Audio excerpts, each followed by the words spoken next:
Le livre de Daniel mérite le détour. Dans les chapitres 1 et 2, on voit que c'est Daniel qui est mis en avant. On voit notamment au chapitre 2, avec le rêve que le roi Nebuchadnezzar avait fait et pour lequel il était tracassé et que Daniel avait pu retrouver et interpréter grâce au concours de Dieu. Vous pourrez d'ailleurs revoir la vidéo intitulée « Le rêve de Nebuchadnezzar expliqué ». Ou encore mieux, vous pouvez relire ce texte dans votre Bible, Daniel chapitre 2. Dans le chapitre 3, ce sont les compagnons de Daniel qui sont les protagonistes dans une situation tout aussi critique. Le roi organise un grand rendez-vous pour l'inauguration d'une statue qu'il a fait construire. Il convoque tous les hauts responsables. Et au moment du rassemblement, voilà l'ordre qu'il leur est communiqué. Au son des différents instruments de musique, tous doivent se mettre à adorer la statue sous peine d'être jetés dans une fournaise ardente. Ce n'est ni plus ni moins qu'un culte idolâtre assorti d'une menace.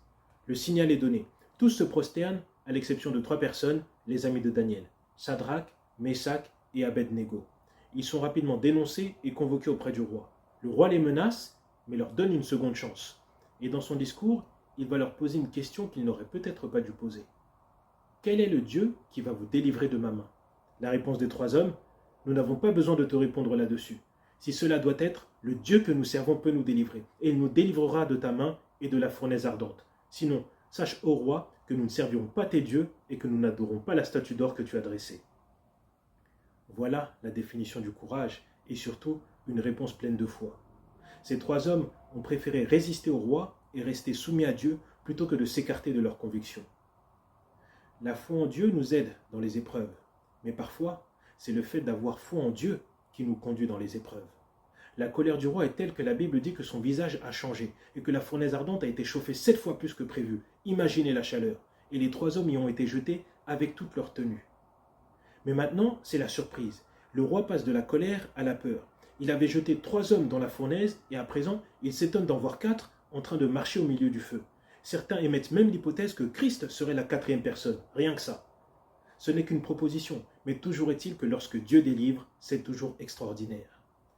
Les 3 hommes vont finir par sortir de la fournaise et tout le témoin vont constater que le feu n'a eu aucun pouvoir sur eux.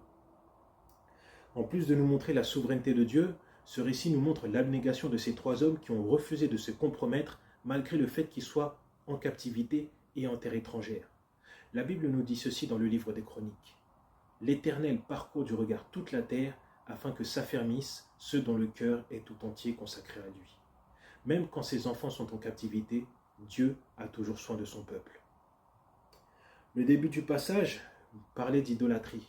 Et à présent, la fin du passage parle du respect à mettre sur le Dieu de Shadrach, Meshach et Abed-Nego. Cette histoire, en plus d'être extraordinaire, elle est aussi encourageante, même si c'est toujours difficile de savoir comment on va réagir une fois qu'on sera dos au mur. Mais ce que nous pouvons faire, ce que nous devons faire, c'est prier le Seigneur afin qu'il nous soutienne, afin qu'il nous fortifie au moment de l'épreuve. N'oublions pas, le Seigneur est fidèle. Que Dieu nous bénisse.